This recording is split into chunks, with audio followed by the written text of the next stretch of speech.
All right. I hope that everybody settled down, has a coffee, tea. I don't think anybody has a beer yet.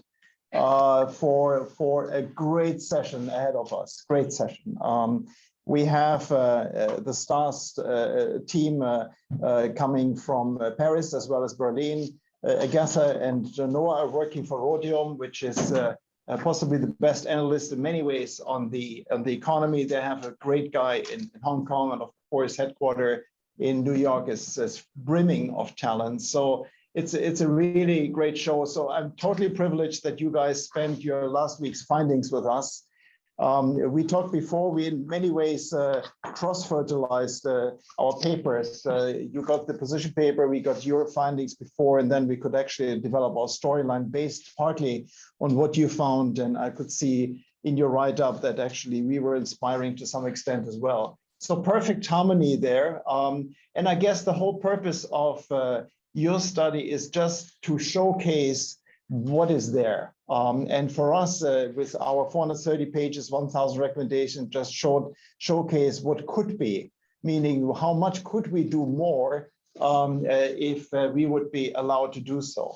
So I guess that we will have a very interesting discussion. This whole session is on record. This whole session is going to be recorded. And we will then see how the appetite is. This is a very intensive media engagement for the European Chamber this week, and I'm grateful that we can end it on a high. So I don't know who of the two of you is going to kickstart the session. I will kickstart and give a few opening remarks, and then we can go into discussions. Okay, great. Then go ahead, please. Excellent. And if I may just share my slides for a second, because a lot of it is really visual. So I think it would help if I could just show a few of our findings. And the first thing to say is, of course, thanks for having us. I agree with you that it was great timing, just in terms of when we put out the study and when your own position paper came out. I want to give a bit of context to why we started this study, because over the past 3-4 years, we've been hearing two things that we had a hard time putting together. The first one on your end is, well, EU-CCC position papers over position papers, but from other business chambers, of course, as well, just telling us how hard it is getting to do business in China. It is not impossible, it is not undesirable, but it certainly was getting harder and harder, right? And so this on the one hand, but on the other, looking at official data, MOFCOM data, SAFE data, a seemingly extremely resilient foreign inflows into China, right? This is the yellow bar you're seeing here, orange bar you're seeing here, just continued interest and foreign investment into the market. And so we were just having a very hard time putting these two pieces of information together. And what we thought we would do is go into our database of European investment, FDI, I should say, into China and try and look at the broken down kind of very, very micro view on those investments. So we went through all of our transactions of the past 15 years, and we tried to see what the key trends were in European investment in China over the past 10 to 15 years, and what had changed in the micro picture, kind of industry by industry, country by country. And we found a lot of pretty puzzling, if not fascinating, results. So let me kick in. The first, so those are the questions we asked ourselves. And the first core result we got to is that, yes, volumes of transactions are resilient, but the number of transactions are actually down. So what you see on the left-hand side is the total value of European investment in China. And much like what you saw on the previous slide, it is holding up pretty decently. There was a sharp fall from 2014 to 2018, which probably had to do with a lot of what we're seeing in terms of policy developments on the ground, but back up, the past 3-4 years, and levels, close to, if a little bit below, the levels of the early 2010s, right? And mind you, this is resilient, it's not growing. And we're speaking here about an economy that's growing at least 5, 6, 7% in non-COVID times, right? And so as an economist, I would have expected that those bars to grow bigger. Now they're staying flat. So it is resilient, but it's not growing with the shape of the economy. So that's the first result. The second result is what you see on the right-hand side, which is the number of single deals announced. And here we're speaking about over 1 million euros, which is our methodology. But the number of deals really just falling off over the past 5 years, 6 years, 7 years, from the heights of the early 2010s. And yes, there's been here again a little bit of a rebound since 2018, but we're nowhere close to the levels of early 2010, and we're also at levels comparable to 2002, 2003, which is quite puzzling. So that's the first finding, right? Second, and possibly as fascinating, is the increased concentration of European investment in China in a number of ways. What you see here, and the way you need to understand this graph, is the blue bar is the proportion that the top 10 investor any year, which are not necessarily the same 10 every year, but the top 10 investors, how much they make up of total value of European investment in China. And the key data point you need to have in mind here is that over the past 4 years, on average, those 10 top investors represented 80% of all investment into China. The past or the previous 10 years, they represented on average 50%. So there's been a huge jump, a 30 percentage point jump over the past 4 years in terms of the concentration of top investors into China. And so a simple way to say this is that if you think about the broad majority of European investment in China, today it's mostly 10 companies per year putting money into China. Of course, there's a variety of others, we're going to speak about them, but just that is one of the most striking findings. The second finding is that concentration also is seen on a sectoral basis. And here, the table is a little bit harder to read, but let me walk through it. If you take the top 5 sectors for investment, automotive, food processing, pharmaceutical, chemicals, and consumer products, they now make up 70% of all investment into China. And as a point of comparison, we have about 24, 25 of those categories when we code transactions. So 5 of those sectors now make up 70% of all investment in China, compared to probably closer to 50, 55, 10 years ago.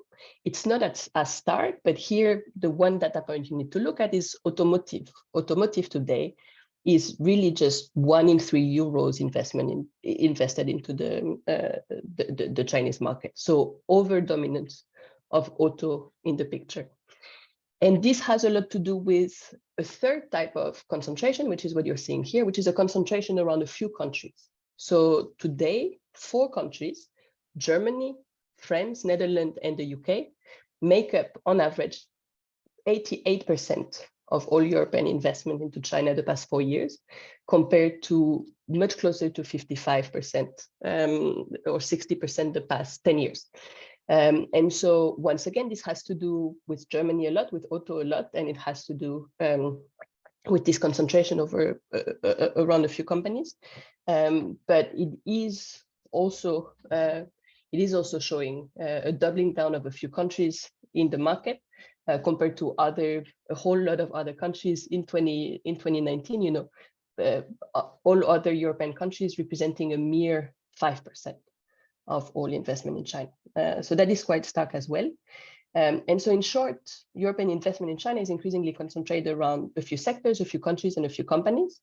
Among them, 4 German companies really top the list. And I said, the top 10 investors might change from 1 year to the other when we're thinking about this 80% number. 4 companies are systematically there and systematically important and relevant in the picture. Those are the 3 German automakers, of course, BMW, Daimler, now Mercedes, and Volkswagen, and BASF. And those, if you take just those 4 German companies the past 4 years, they represented on average 34% of all investment in China. So 4 companies make up a third of any and all investment into the Chinese market. So that's the key finding really of the study, and we call those the chosen few. They're mostly to say those 4 companies or the top 10 companies investing in the countries. And it's quite interesting. We spent a lot of time speaking to companies on the ground, speaking to investors on the ground, business chambers, to try and understand who those chosen few are. And most of them are very large multinational companies. A lot of them have a long experience on the ground in China, and so they feel comfortable investing, reinvesting, and doubling down on the market. A lot of them are investing in greenfield, much more so than they are in acquisitions. There are a few here, Heineken in 2019, for example, showing up because they made a big acquisition, but the ones that remain in the top 10 year after year really are big companies just spending on greenfield investment in the country. And you know, the reason we heard for that, and of course we've got Jörg around the table, so he can speak for himself, but the reason we've heard is just comfort with the market and experience of the market in a way that makes it less challenging, maybe than smaller companies, new companies trying to enter, past successes, past profits, and an expectation that those profits will happen in the future as well, confidence in the market, trust in market growth potential.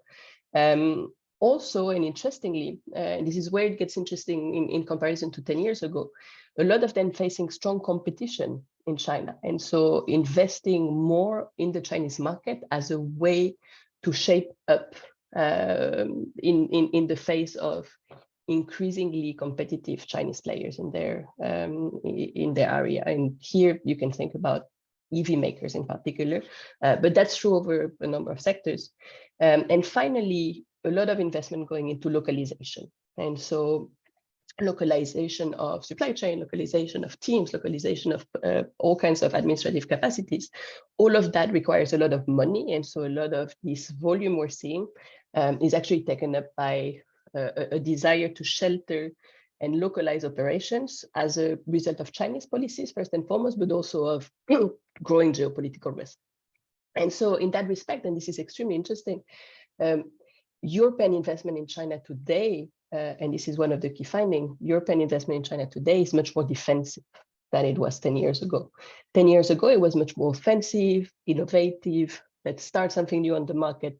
Today, you have players that are trying to defend their position, grow from that position. Of course, it's not just resilience, but it's much more defensive than it was 10 years ago. So let me say just a few quick words now on the others and the missing, we call them. What I just said here is absolutely not to say that there are only 4 companies or 10 companies for that matter investing in China. There are many more companies investing in China. As I pointed out on the first slide, there's between 100 and 130 transactions every year.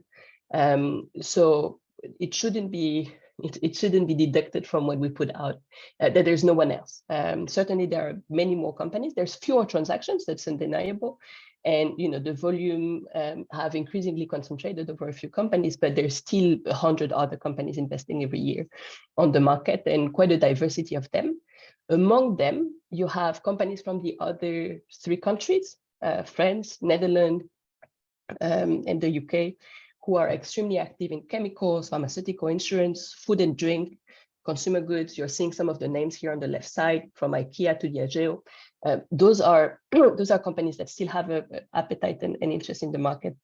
And they're also kind of coming up consistently and again as companies among the 10, I would say the top 20 investors, right? So you have resilient investors beyond that.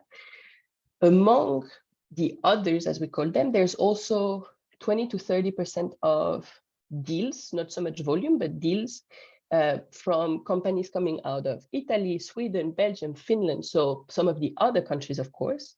And what's interesting with those transactions is that they're smaller on average. That has a little bit to do with the sector they're in. For example, some of them are investing in pharmaceutical, which are a little bit less capital intensive.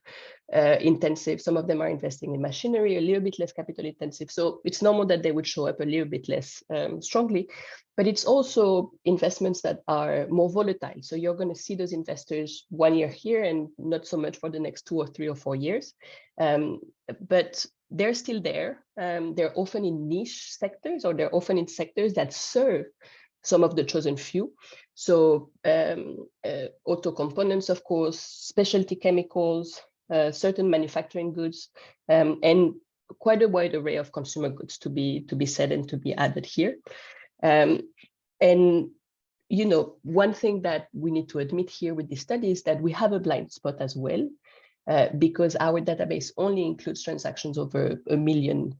And so there might be things happening below the 1 million threshold that we're not capturing. And here I can think about transactions in terms of in the services sector, in certain very low capital intensive industries, and of course, potential interest in the Chinese market through trade. So if you are a luxury good company sitting in France or Italy, for example, you are not investing on the ground in China, and you are not making your bags on the ground in China, you are selling them into the Chinese market. And so of course we're missing those guys. But anyway, interesting that they make up less and less and less of the proportion. And now let me just leave you with one last thought, which I think is almost the most interesting of the findings of our studies, which is who's missing from the picture. China has over the past, well, China's leadership has over the past 4 or 5 years made a huge effort to say and to state and claim that the Chinese market is an open market. Now, if the Chinese market were a truly profoundly open market, there are 3 things we would see much more of, and those are missing from the picture. The first one is we would see a lot more acquisitions. The Chinese economy is now not a developing economy anymore. It is a modern economy. And in a modern economy, you would expect European companies, US companies to want to enter the market or want to develop on the market through acquisitions. Yet this red line you're seeing on the left-hand side is at a very low level. Any year, you have less than 30, 40 acquisition on the Chinese market, which is an anomaly. EU to US investment flows happen a lot through acquisitions. EU to Japan investment flows happen a lot of acquisition. This is not happening. A lot of that has to do with the regulatory environment, sectors restricted for acquisition. For example, there's almost no acquisition in utilities or transport, although the country's sectors are booming or have been booming the past 10 years. And so there should be more acquisitions if it was a truly open market. There would also be a lot more investment in services. Services, when we look at both value and volumes of deals, are still below 10% of all investments into China.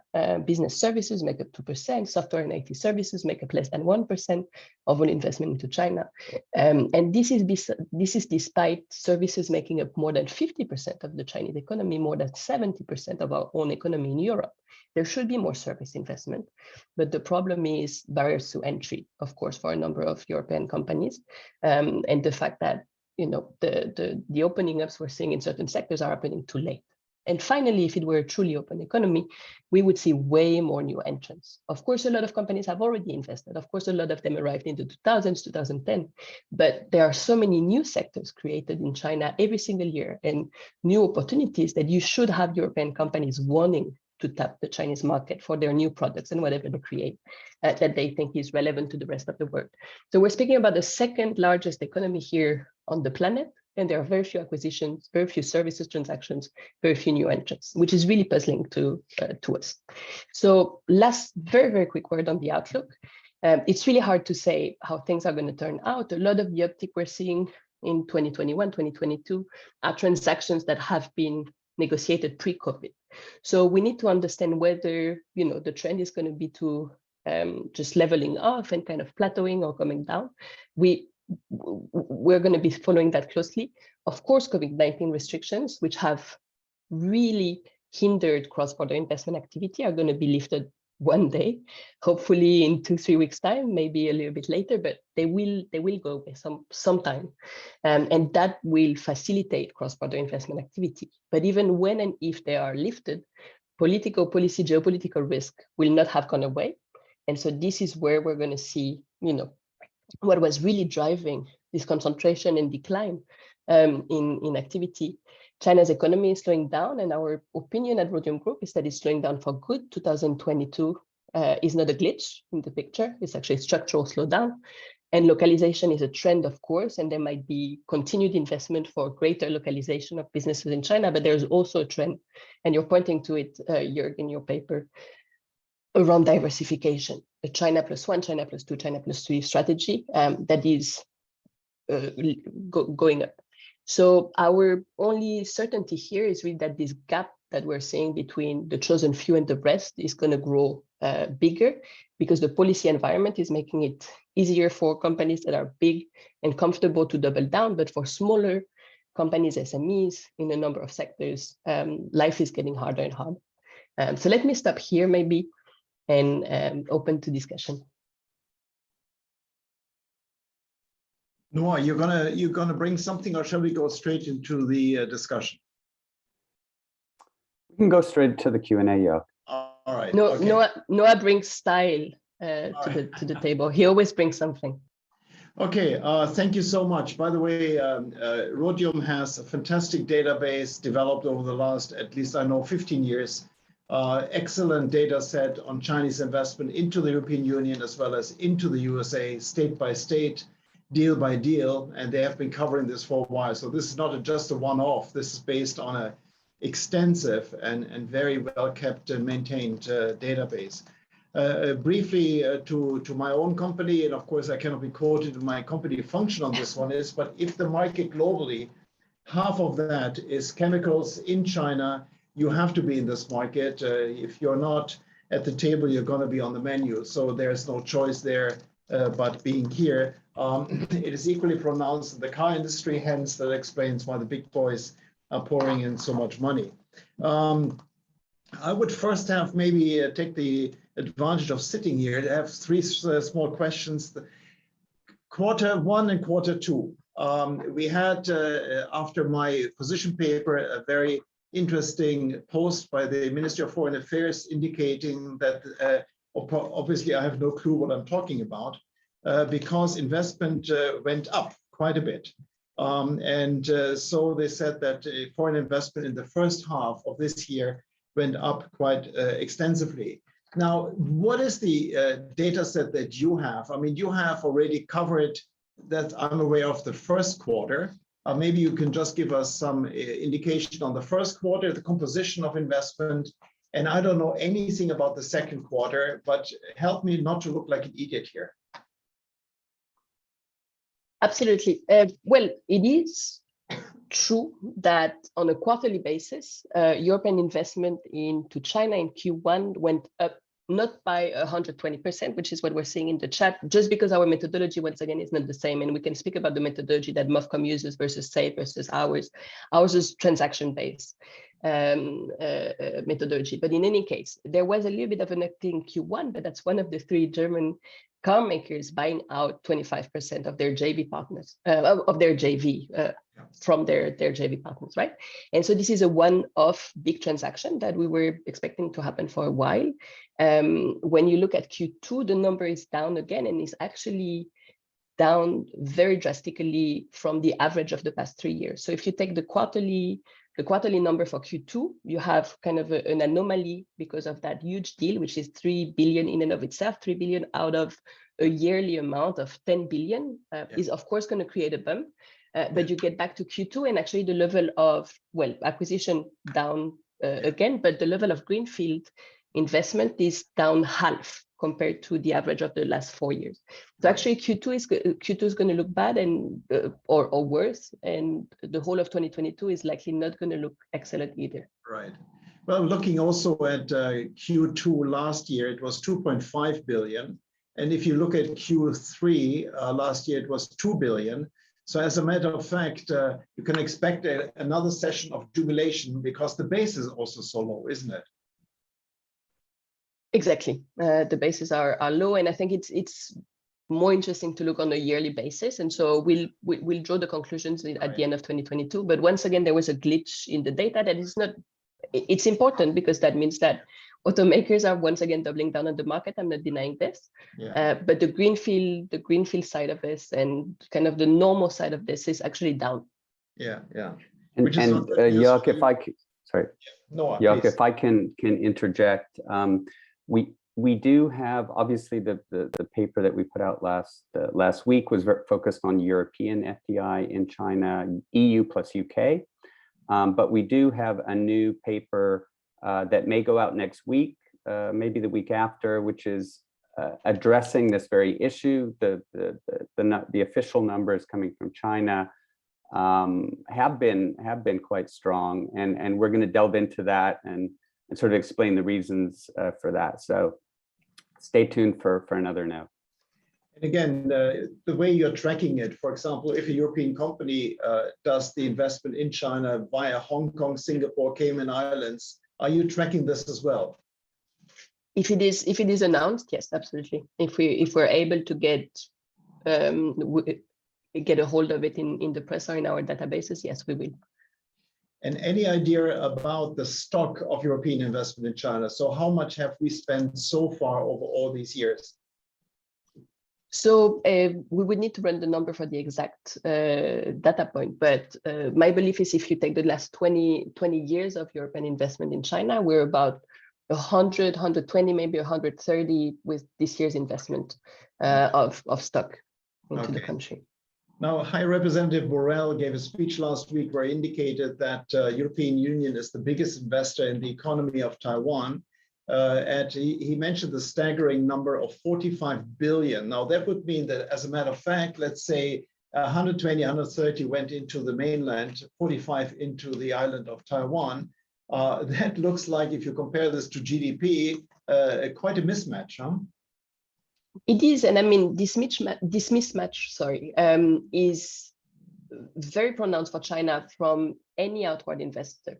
Right. In an economy that's once again supposedly opening up and modernizing, we're actually seeing the proportion of FDI to, or the ratio of FDI, inward FDI to GDP coming down.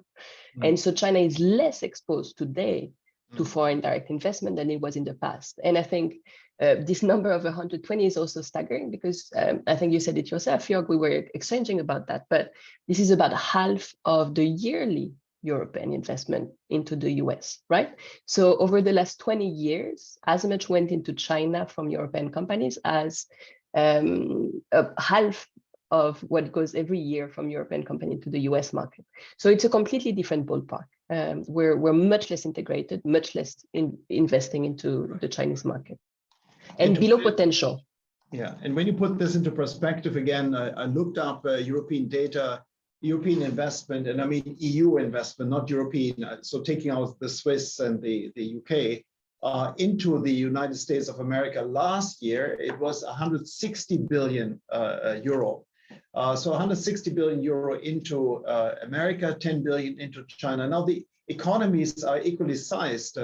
That already is a stunning discrepancy. And of course, when you then look up to match the 10 billion or the 8 or 9 billion that went into China with a single state in the US, I found Texas. So in a funny twist, we have as much investment of Europe into China last year as we had from Europe into Texas.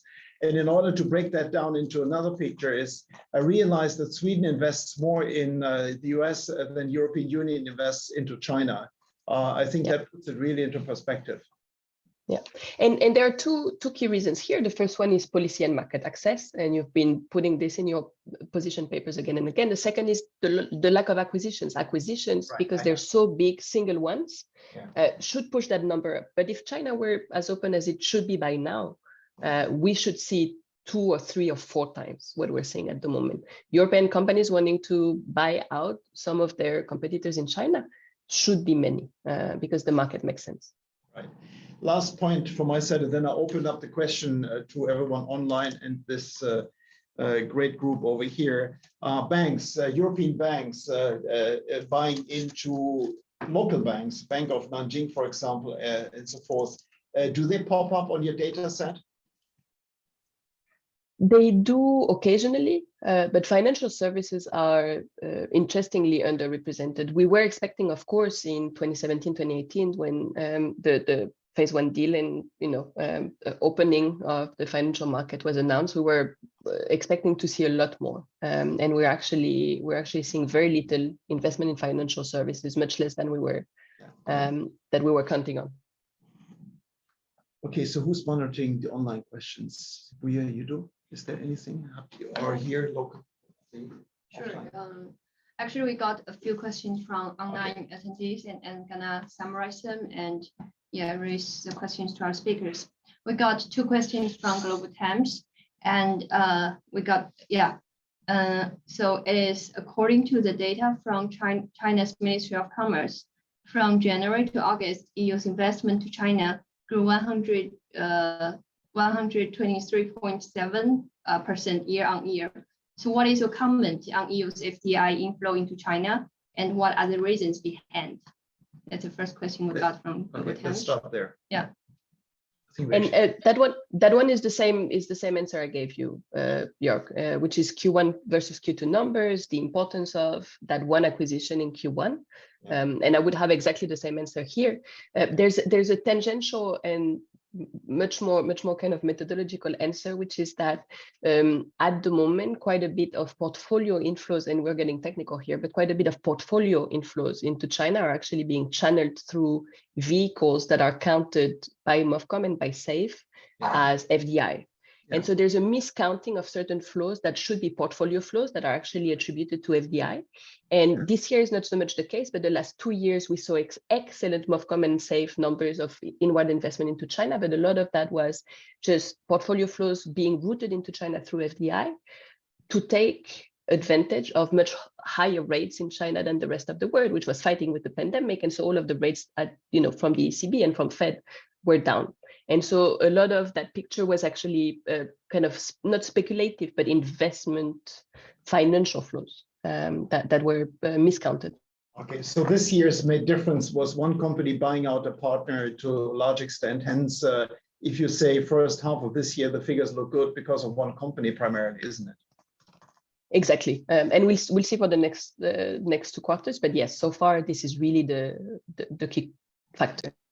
Well, Global Times goes next and says energy prices, commodity prices going up. European companies are shifting production out of Europe and some relocating to countries. And the assumption here by Global Times is it might be the US and China. Are we aware of that trend, and will European companies relocate supply chain into China? I don't know if you want to answer this, otherwise I can say a word on that. I'd love to hear a word from you. The first thing to say is we don't have the data, so yeah.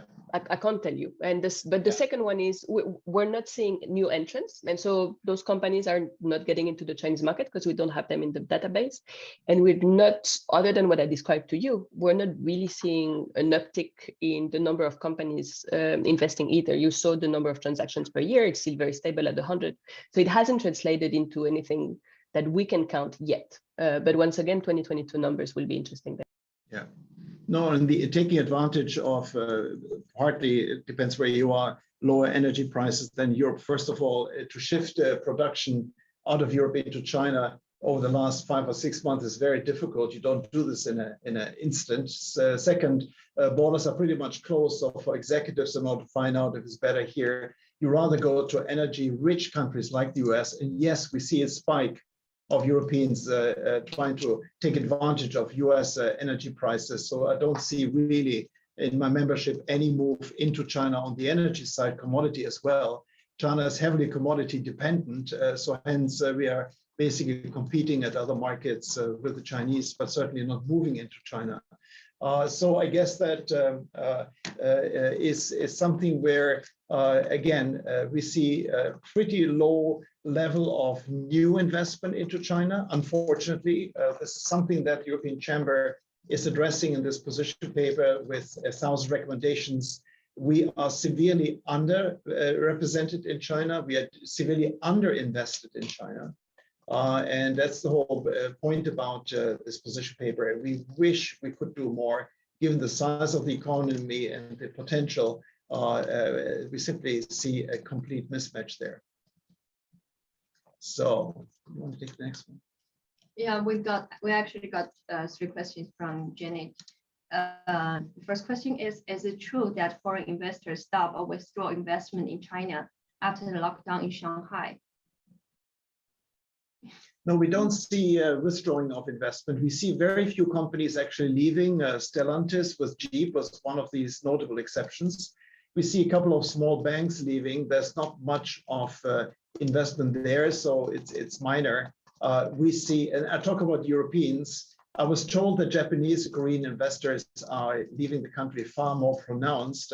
Maybe it's due to the fact that they can just cross the water and back their home, whereas we have to ship everything 6 to 8 weeks. So I don't see really pronounced withdrawal from Europeans. Our survey doesn't basically reflect this. Our survey clearly indicates we're not laying off people. That's an indication that we stay put here. More money into China, again, that's what Agatha was addressing, too little. And if so, it's one company or 4 companies primarily. We wish it could be more. And it all boils down to a couple of things. One is the accessibility for traveling over here. Second, it looks the increasing attractiveness of other markets. The fact also that Chinese economy has headwinds, uncertainties, real estate sector, the kind of crackdown on private enterprises last year certainly has left an impact on investors' appetite.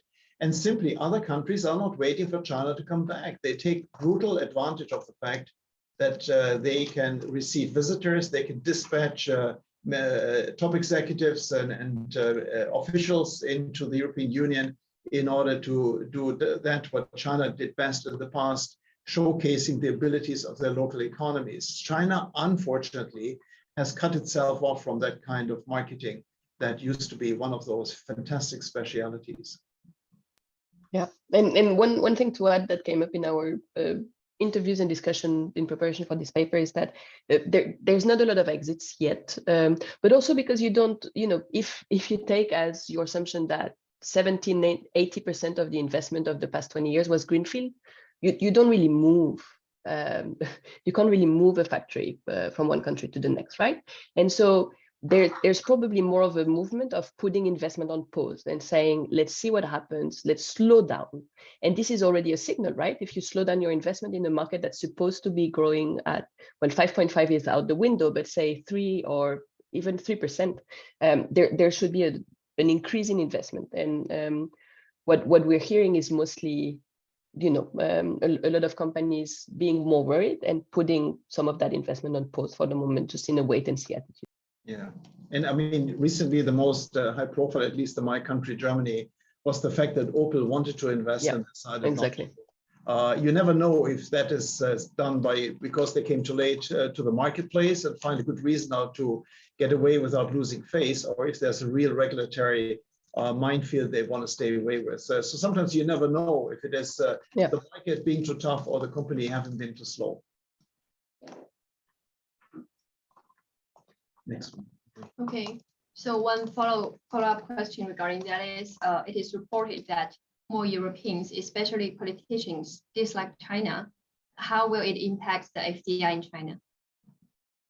Well, we answered this partly with our Pew research that we have showed in our position paper, how, of course, public opinion is changing in Germany and public opinion changing across Europe and how that affects decision makers. But as Agatha and Noah are actually on the ground, they can tell us how much it's reality or not.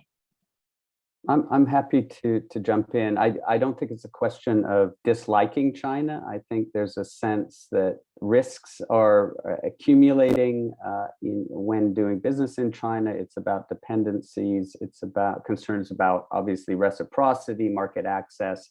So it's not about disliking China. Jörg, as you mentioned, recent surveys show China's image in the general population has worsened over the past years. That's true, but I don't think it's about disliking China. We do have a very intense debate going on in Berlin at the moment about the new government is working on a China strategy. There's talk about reducing dependencies.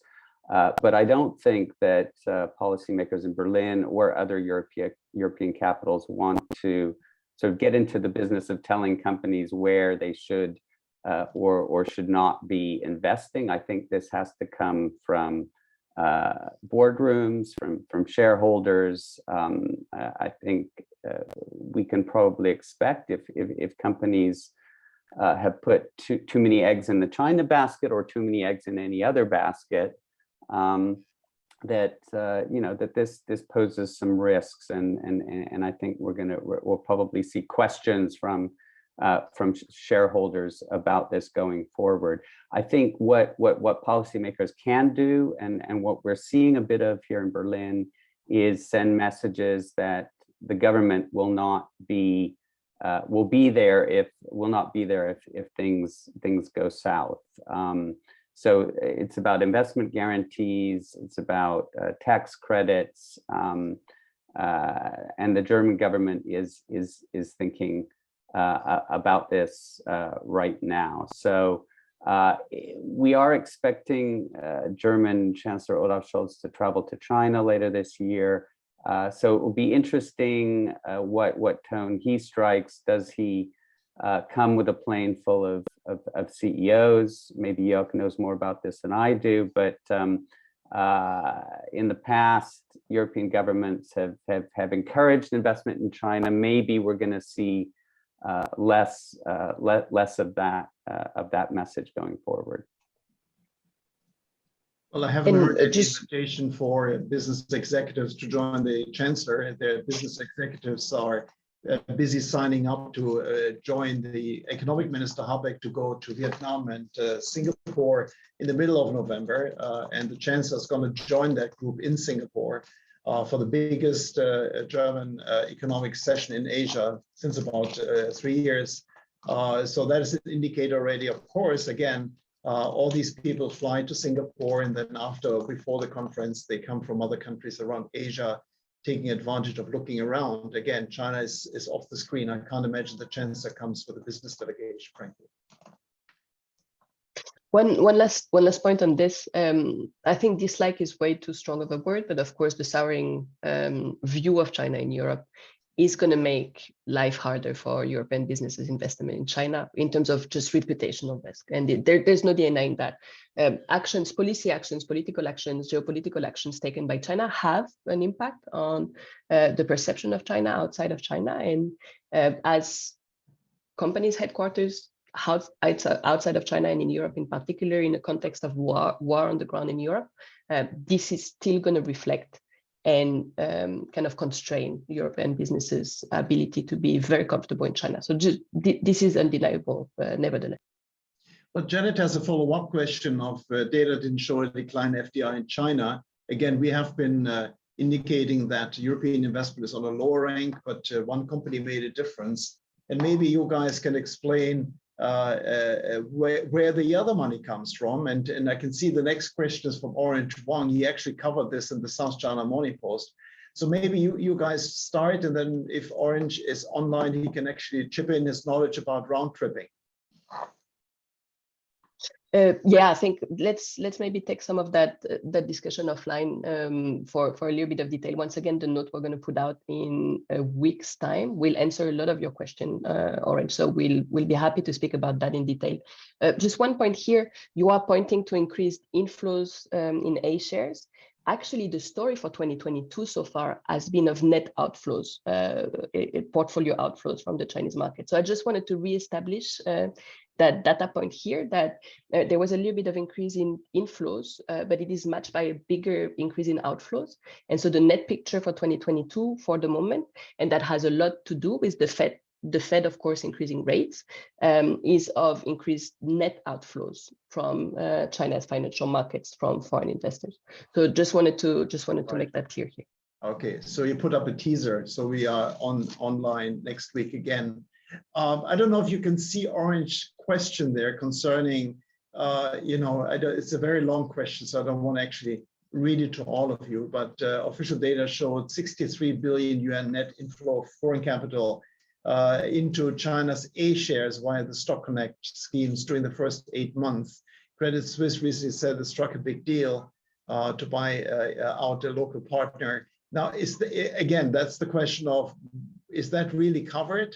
And what does it do? I mean, for me, representing an organization primarily with the real economy and manufacturing, that actually is a little bit outside our radar, frankly. Yeah, I mean, portfolio inflows are extremely interesting because they are yet another illustration of how underinvested and under globalized China is in terms of capital flows. In terms of FDI, I think you mentioned it, Jörg, in your recent paper, but the place of Europe in Chinese FDI is really low. Hong Kong is a huge contributor, but also I think FDI today is anywhere between 7 and 11% of global FDI is going to China, and I think that was at the height 2 years ago. That was the latest numbers. China's economy is 17-18% of the global economy, right? So completely underinvested in terms of FDI. When you take that to portfolio inflows, so speculative or kind of financial investment inflows into China, we're speaking 2 to 4%. So China is completely underinvested in terms of portfolio inflows. It should be attracting that much more. If there was market reforms, if there was a credibility and into the Chinese market, credibility that that the market wasn't so political, there would be much more. And so it is normal that we should see more inflows. But once again, Ulrich's question is a little bit lopsided, because looking at inflows without looking at outflows, and so looking at the absolute picture without looking at the net picture is actually a false or a problematic view here, because there was more net outflows over the first few months of 2022. And so this is the key message, and this is the key trend we're seeing for 2022, that there's outflows in portfolio investment. Well, Jonathan Anderson, some of you might know him. He used to be the IMF boss decades ago, and then UBS chief economist. He's now with the other consultancy. He wrote a paper recently indicating that actually foreigners own about 5% of stocks in China, versus 25 to 30% in other emerging markets. So what he's saying is that China actually is less comparable to emerging markets like Brazil and Thailand, and possibly typically vintage Jonathan to provoke it. He says more like frontier markets like Kazakhstan and Nigeria. And so he said that also 20% of developing nations' bonds are held by foreigners. China is just 3%. Exactly. Yeah. Okay, do we have more questions? Or the borrowing question. Does Chinese companies borrowing in euro count in your research? I don't know who that is. Yes, it does. What also counts is reinvested earnings. So if a Bosch, a Siemens, a BASF, a Volkswagen earned profits on the market, is reinvesting that into projects, we're counting this. And so it's not a BOP approach, once again, not too technical, but it's transaction-based approach with no consideration of where the money comes from. Right, right. Can I ask a follow-up question? Sabine Busbett from Handelsblatt. Hi. Those profits reinvested you mentioned, can you tell us what share of the total FDI they are making? Unfortunately not. I wish we could. It would be excellent if we could. I think there was an excellent NBER study probably 4 or 5 years back that looked at this for US businesses in China, and they found a very, very high number, I think upward of 80-85%. That has to do with the fact that there's a lot of profits generated in China, but also potentially has to do with the fact that some of it is harder to move away from the country. And so that, if you have money sitting around and you can't repatriate some of it, you might use that instead of foreign funding to fund your investment. But in any case, usually it's a high number if you trust that study from a few years back. So is this also a reason why the chosen few have so large numbers, because they're already making profits here and actually reinvesting them? Might be an accelerator. It might be an accelerator that you have to use that cash. I don't think it's a core. And this is my personal opinion, but I don't think it is a core motivation, though. You don't invest in a huge plant just because you've got money to invest for it, right? You make long-term strategic, intelligent decisions about what to do with the market. So it could be an accelerator. I don't think it's the core reason, but I might be out of place here. You know better. Well, we have KPMG's Andreas Pig on the line with whom I have dinner tonight. He says, do you have data in terms of FDI from China into Europe? And I recall you did a great report with Merix a while ago indicating that in 2021, China invested 10.6 billion euro into the European Union. That was an increase by 33% from 7.9 billion in 2020. So is that really the case that Chinese investment into the European Union is higher than European Union investment into China? How's that possible? So it's both true and untrue. It's true technically for 2021. That year, it was really similar levels of in and outbound investment. Over history, there was a lot more investment into the Chinese market from European companies. It kind of reversed around 2014 when there was this huge wave of Chinese investment into the world and including in Europe. And so we had much higher flows of 40, 50 billion per year in the European economy by Chinese companies. And so at that point, it was a lot more Chinese investment into the European market. Now, the key point of kind of context here is that has fallen off a cliff since 2016 and the reinstatement of very strong capital controls by Beijing around that time. There's been a fall in Chinese investment in Europe. Some of it has to do, of course, with the souring perception, reputational risk that we mentioned earlier, but it's a lot to do with capital controls. And so, yes, there was a little bit of a bump last year, but we're still at super low level, close to like the early 2010s of 10 billion per year. And if we're seeing the trend in Q1 and Q2, actually, we're even lower. So we might end the year closer to 6 or 7 billion in Chinese investment in Europe. Once again, very under potential. If we were to compare and do exactly the same comparison we did earlier, probably we would see that being a tenth of US investment in Europe, if not less than that. And again, keep in mind that FDI means real money flowing. So an announcement of $9 billion of CATL to invest in Hungary stretched over a certain period of time. So that would explain that there is a huge commitment from a great Chinese company in Central Europe. But at the same time, of course, that doesn't spike the data set for 2022 because they just start digging, I guess. Huh? Exactly. All right. Apparently not many German SMEs invested in China recently. Does that mean that investment by big German companies do not have a full effect on their usual German suppliers, unlike before? Maybe just from my vantage point, I must say that the SMEs that are operating with particularly the OEMs, the German car industries, they're already established here. And they are basically, there's no huge expansion going on in the car sector, of course, in Hefei, Shenyang, Shanghai, and some places. So there's a bit of incremental addition in some of these companies, some more, I guess, in the car industry, particularly with the German background, Bosch and others, for example, Valeo on the French side. But I don't see that from outside Germany, outside China, definitely not. The establishment is already relying on a supply chain which is going back for decades. And clearly you can see also that European companies have more choice among Chinese suppliers. So that SMEs from Europe are really struggling in order to hang in there. Yeah, no, I would agree with that, Jörg. I think, traditionally the big, if we look at the car industry, the Bosches and the Schaefflers and the Valeo, they've been established in China for some time. These are big companies. I don't even know if they qualify as SMEs.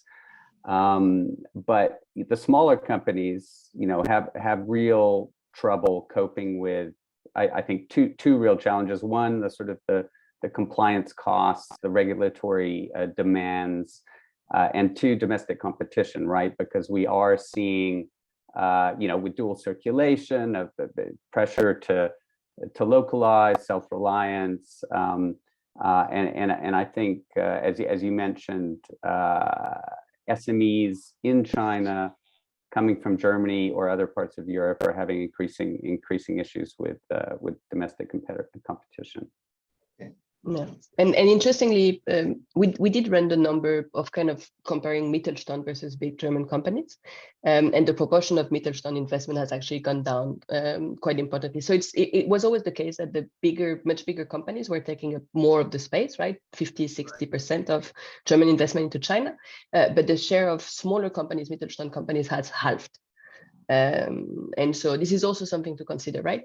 And this is very important in political terms, because that means that less value is created for a broad base of German companies and German economic players.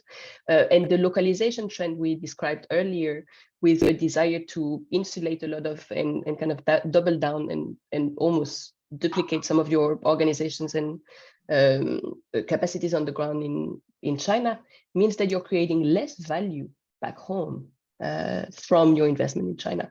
And so in the discussion of the value of outbound investment for home economies, which is a key one to keep the door open, this trend towards localization is actually chipping away at that argument. Because you're going to have two hubs, and they're actually not going to do much more than make shareholders more wealthy back in Europe. And in the current context, in Italy, in Europe, in France political context, this is not really a great message. Well, we have also seen a Swedish study where companies have indicated from Sweden that they might actually reshore coming back to Europe, to my surprise. And on top of it, of course, interest rate hikes left and right, a possible recession does really entice small and medium-sized enterprises in order to expand internationally, in particular, as an economy possibly like the Chinese has a very soft patch of economic growth for the next 6 to 12 months. So I guess that they will hold the money now closer to their base. So we have Wendy here from the South China Morning Post. Yeah, I have two questions. One is about that the Fed rate hikes, and which triggered strong US dollar and depreciation of major currencies, and also the capital outflow from many countries, mainly back to from China and emerging markets, and also this circle has not stopped. So is that going to affect the acquisition activities, which is part of the FDI? Is that going to delay or affect any position-making process for the companies that are interested in investing in China on this sector? And the other question I want to follow up with Orange's previous question. So given very nuanced and complicated situations such as the capital outflow of China's portfolio investment, while still persistent, even though slowing FDI inflows, given these two factors together, is China still investable? And Li Keqiang also said yesterday that the Chinese government will create a policy environment and regulation rules that is clear, transparent, stable, and predictable. So is that going to help a lot, or it's still a lack of actions? Yeah, that's my two questions. Thanks. Maybe you guys start first, and I. Yeah, quickly. I mean, your point is an excellent one on the Fed rate hikes and the foreign exchange. Now, of course, this has an effect on companies' decision making around acquisition, around investment. If you ask me, though, and from all of the research we've done for this report, the key barrier to acquisition activities is not this first and foremost. You have to just think about it as a list, and this is down the list, right? First on the list is inability to travel to the country. If you're going to make a huge acquisition in China, you want to be on the ground looking at what you're buying out, and this is the first factor here that I can imagine. The second is a lack of transparency, very high valuation for a lot of Chinese companies at the moment, which is just making it hard for European companies to consider acquisitions. And then potentially just looking at gross performance in 2022 and what that means for the future. So of course, foreign exchange is going to make an impact, is going to have an impact on your decision making, but I think it's further down the list to COVID restriction first and foremost, and then market access issues and valuation issues. And to your second question, is China still investable? There's a big yes and a big no. There's a big yes because there's so little investment in China at the moment. so little foreign investment in China at the moment that of course it is investable. It should be investable. It's the second economy on earth. It's growing much faster than the rest for the time being, at least.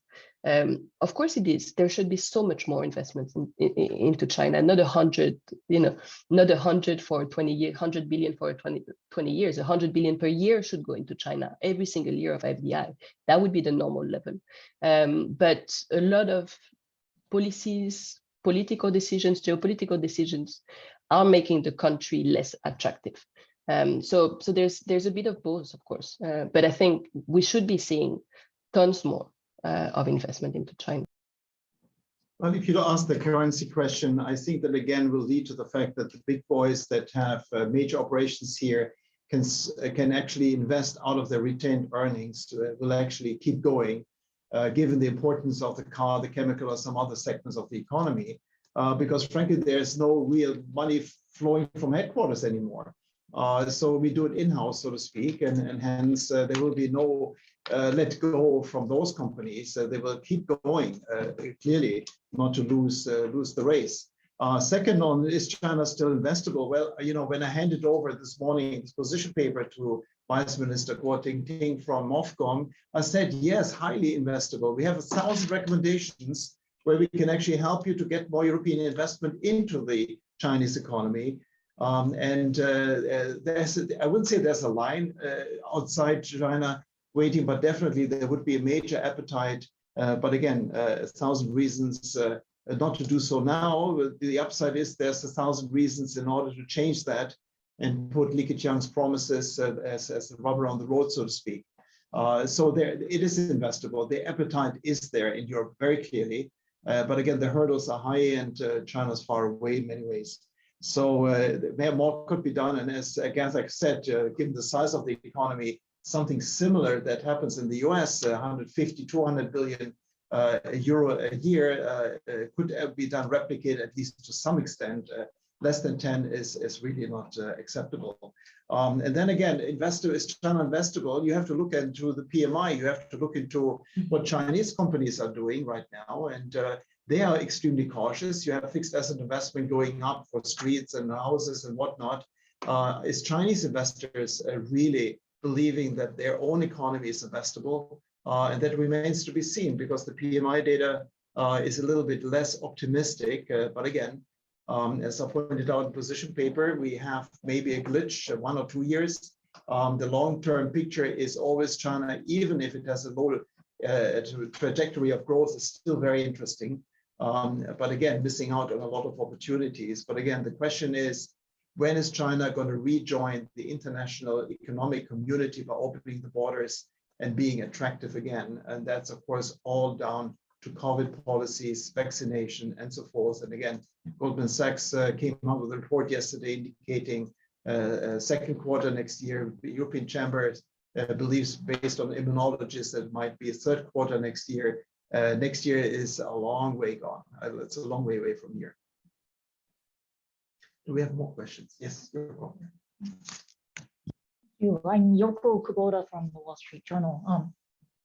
I know this report was focused on Europe, so sorry if it's not the right kind of question, but I thought I'd try asking, is this trend of the chosen few, is it unique to Europe, or are you also seeing it applicable to other, investors, say from the US or Japan? That's a great question that we've had, of course, quite a bit. We don't know about Japan. We don't have the kind of sister database for Japan. We do have it for the US, and the trend is the same. So you're looking at a few companies, and in this case, the Teslas of the world really making up a huge chunk, and very, very close numbers. Upward of 75% of US investment into China. But we haven't gone into as much detail. I just can tell you that the top line result is the same if you were to think about the US.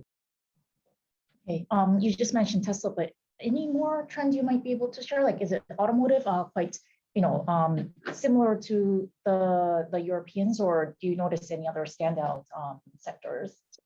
We haven't run the data in as much detail, so this is really indicative what I'm going to tell you. But I can tell you a few trends. Auto is a huge contributor, and it's one player here. It's not three.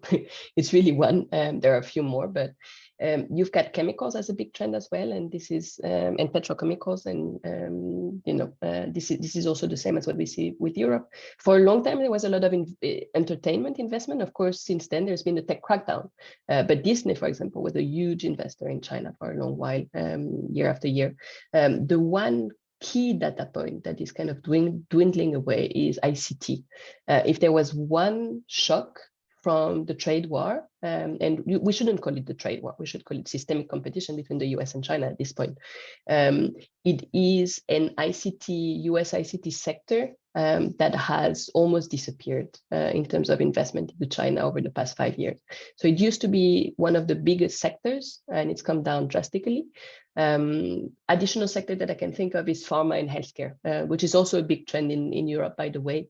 Not so much German companies, but French companies, the Sanofis of the world, are investing quite a bit in China, and it's the same for US companies investing in pharma, biotech, still with a very fast growing market, of course. Interesting. If I may ask just one more, I guess, seeking comments, perspectives.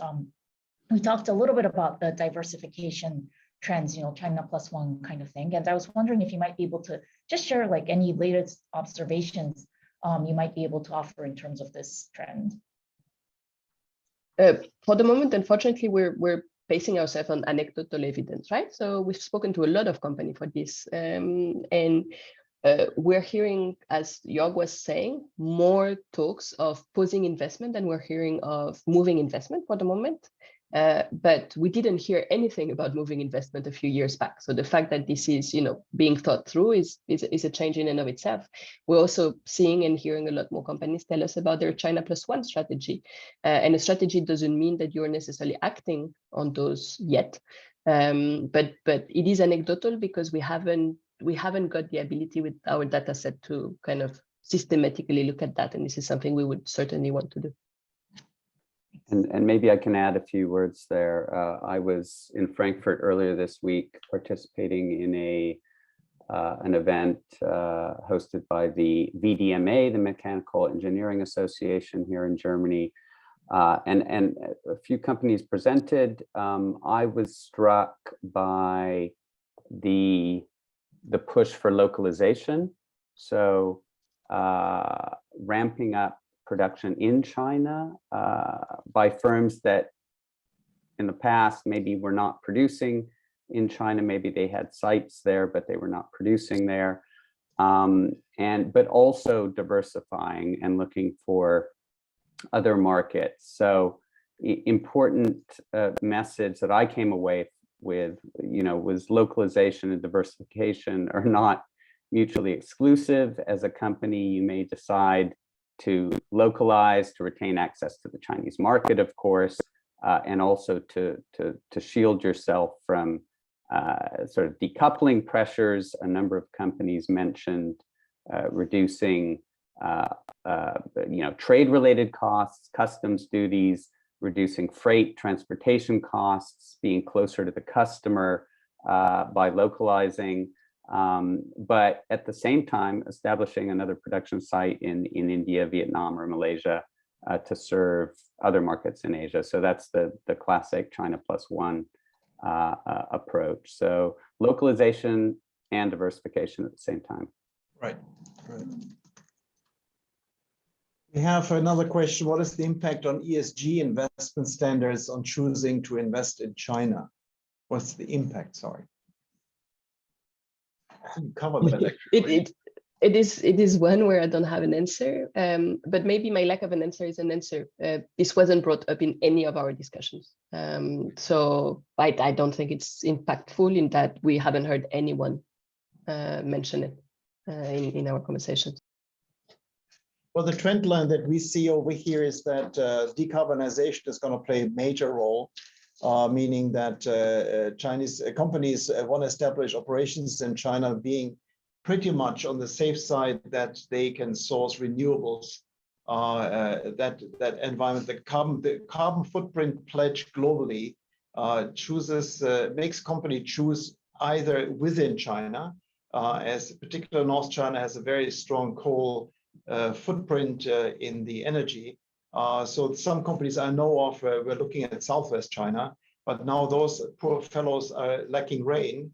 And all of a sudden, that might be a game changer. Climate change actually might make companies come up with more diverse scenarios to see where they can really produce without a carbon footprint. In particular, as the discussion in Europe is going to this carbon border adjustment mechanism, and you certainly want to make sure that you don't have to pay taxes at that time. Yeah, actually, that's a really good point, right? That with certain measures in the US, and we're hearing some similar chatter in the in the EU, and we're hearing similar chatter in the US about how to use carbon controls as a way to kind of force China's hands in terms of decarbonization. That companies, European companies in China, are going to be needing to think about their ESG footprint, especially environmental footprint. Of course, the S and the G are also very important at the moment with all of the measures put in place in the US around Xinjiang, similar discussions of an import ban in Europe, of supply chain due diligence mechanism in Europe. All of this is in tow. And so ESG, if you break it down and kind of assign it to specific instruments outside of China, is a consideration that's going to have to come up and become more important.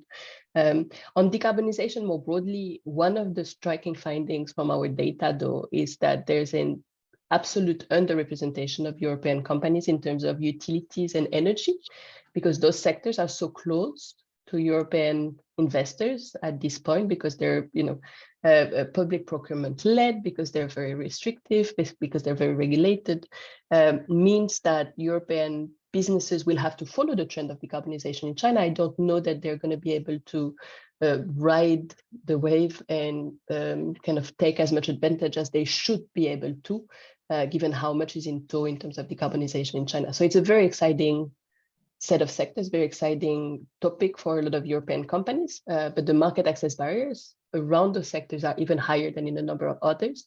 And so anyway, we'll see what that translates to in the future. Well, we have the question, are the growing production costs in China one of the reasons mentioned for not investing anymore there?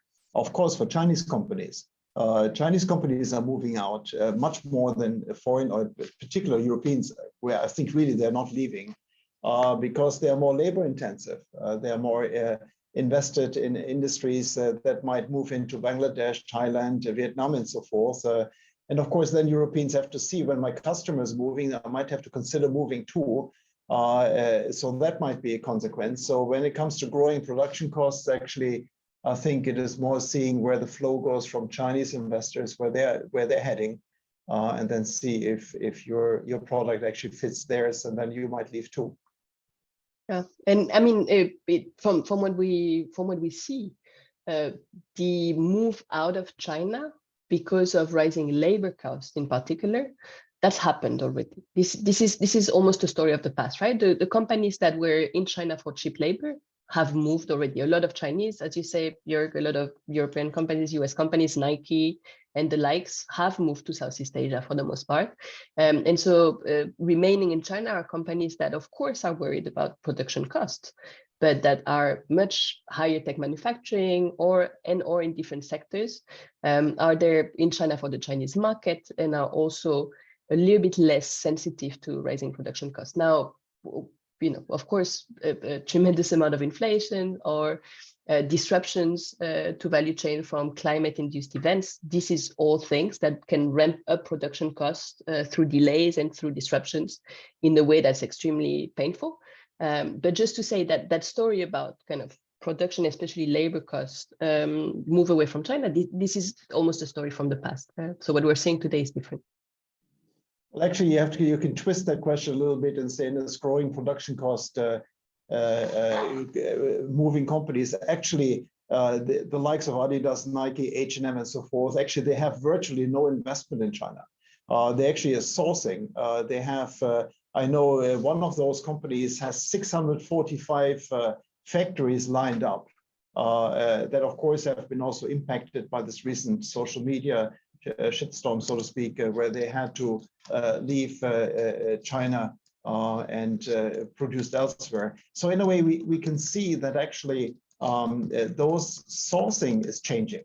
The kind of, I can't prove it, the kind of challenges that legislation from the US puts on those companies.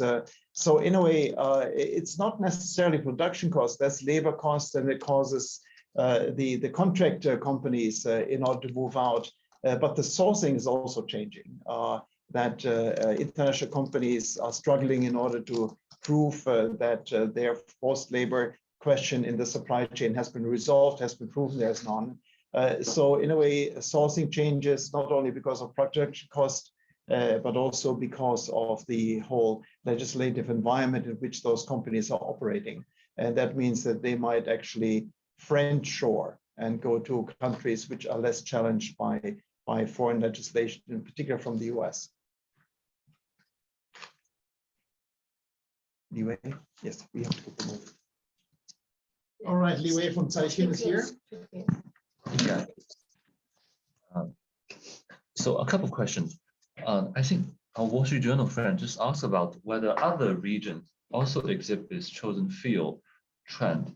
I know Agatha said you don't have data, but Noah, I think you mentioned you are going to have a report on other regions next week. I don't know whether you have something to say on that.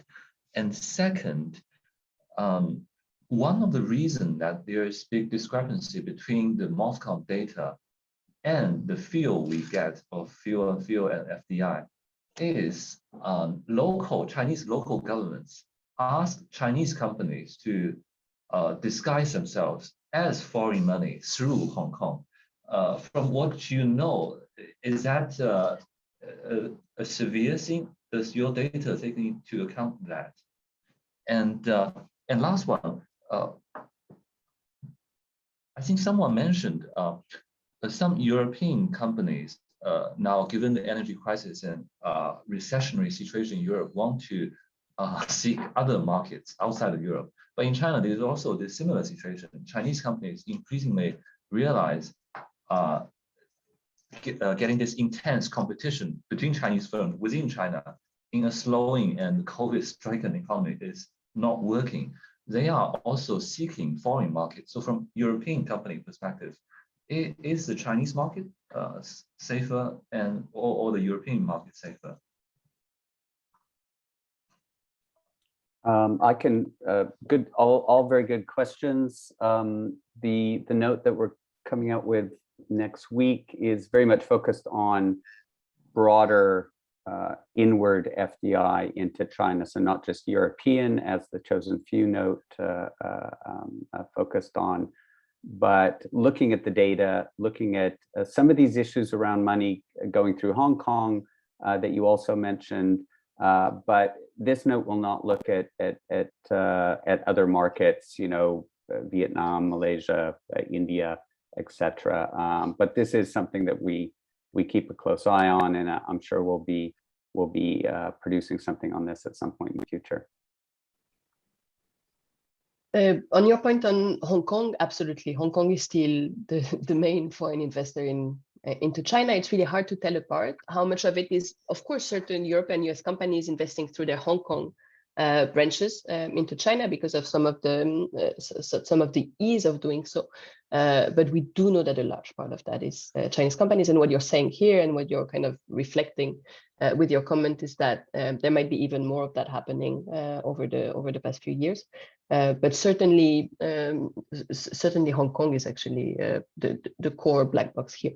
Now, once again, our data takes into account any announced investment or any realized investment that would go through Hong Kong as well, if it is from a foreign company. So we're counting that in our data. On Chinese companies going abroad, that's a very, very good point. We are seeing more and more competition on the Chinese market, and especially with decelerating growth that is based on a real estate market that is slowing down very, very sharply at the moment. Not slowing down, by the way, contracting in many ways. You're going to have a whole lot of companies in that value chain that are going to want to sell abroad instead of selling in China. And we're already seeing a lot of heavy industries actually increasing their exports to the rest of the world of products that they can't kind of sell and supply on the Chinese market. And so we're seeing in certain sectors like aluminum and steel, very low price Chinese products going into overseas market, which is of course going to be a point of grievance. What we're seeing as well, extremely interesting, is that for years we've looked at EU-China trade as well, not just investment, but EU-China trade. And the past 2-3 years, we're seeing a tiny little red line come up in Chinese exports to Europe, and that is the auto sector. For a long time, the world provided China with auto. The world sent auto pieces to China. We're now seeing more and more exports of auto/EV components, but also finished goods leaving China for the world. And if you're thinking, and once again, I just want to bring that back to the issue of perceptions and perceptions of China around the world. If you're thinking about one key sector that Europe is worried about seeing cheap Chinese imports, that is the EV sector, the auto sector, right? If there were to be a new 2014/solar panel crisis with an abundance of Chinese-made EVs, Chinese-made batteries, Chinese-made auto sector goods flowing into the European market in or under perceivedly dumped or unfairly low prices, you could see a very strong reaction in Europe in terms of trade defense. And so this is something we're watching really closely. Part of this is absolutely natural. Chinese companies just getting much better and just wanting to export their products. And this is to be expected, and it was to be expected for so long. But part of that is also just overcapacity that has built in certain strategic industries in China over the years through very, very strong state support, that now that the market is slowing, now that China's economy is slowing, is finding its way to international market. And this is going to be a pain point if it realizes at really low prices. So we're watching that closely. Okay, we're coming to the end of it. We have 10 minutes. One question towards me, the fact that the posting on WeChat of the position paper was censored. What do we make of it? I can only say apparently someone was reading it. So congratulations. Yes, you may. Yeah, so I briefly follow up on Agatha's last point. So you mentioned this perception of China, the EV export into Europe might be problematic. I'm wondering, at the moment, it's not based on cheap price, such as NIO, they have fairly high price exporting to, I think, Norway and some other countries. And also, at the moment, solar panels is major export into Europe. Is this seems threatening? And the recent, I think, Parliament decision or potential decision to kind of ban Chinese solar panel based on forced labor, is that linked to this perceptional threat, or it's just there is this issue in China, and then we just choose solar panel to be the target for punishing China on this? On solar panel, this is a story of 8 years ago, right? 2014 is when the EU put trade defense instruments on solar panel, opened a case up with DigiTrade. And back in the days, the reason for concern was just the price of the solar panels getting into the European market, right?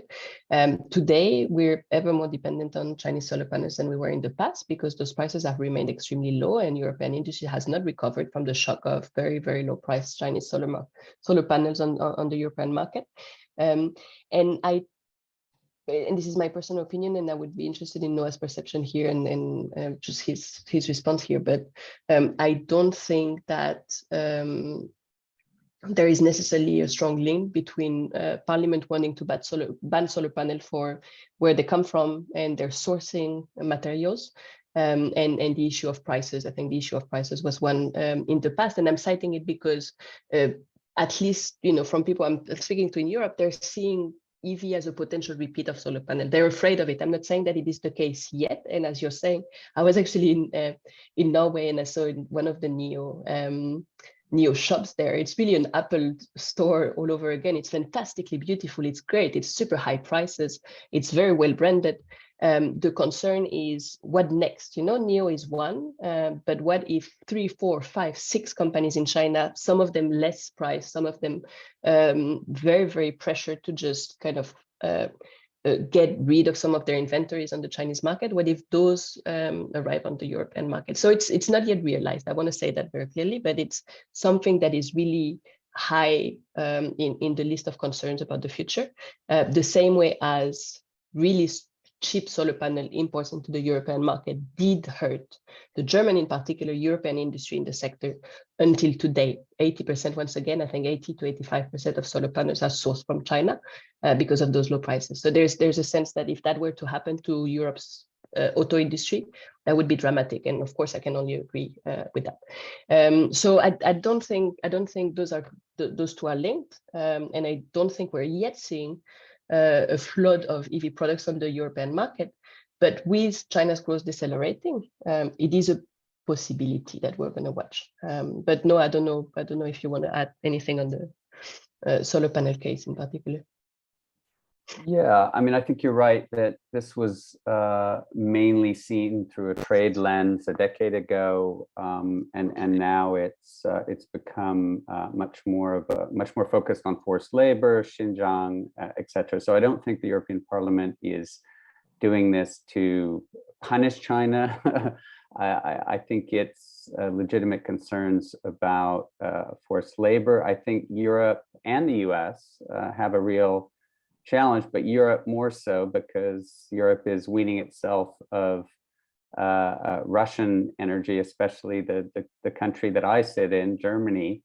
And Europe has very ambitious plans to ramp up renewable energy that have become even more ambitious since the war in Ukraine. So Agatha talked about the dependence on China, on solar panels, and on a range of other renewable energy products, EV batteries, wind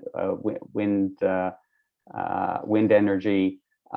That is going to be the big debate in Europe. Are we shifting dependencies from Russia to China? And I think, you know, this is already something that people in Brussels are wrestling with, people in Berlin. But this is going to be a big debate over the next few years. Okay, being German, I look at the watch.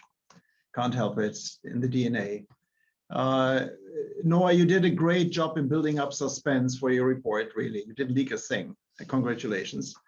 We are really eager to see it next week, and it's going to be interesting as well. You have done a fantastic job of outlining in your storyline of what's really happening on the ground. It was, when I talked to you about 3 or 4 weeks ago, it was to me new as well. I had no clue that 4 companies are so dominating in the investment side. So I can only hope that we get the message across to the Chinese decision makers. We launched a position paper for a purpose, showing we have an investment appetite. We want to do something. We have 1,000 reasons in order to actually do something in China, but there are 1,000 reasons why we don't do it. And so the world is not waiting. Again, it's to a large extent, it also depends on the COVID's resolution, vaccination, opening up of the country, complex as it is.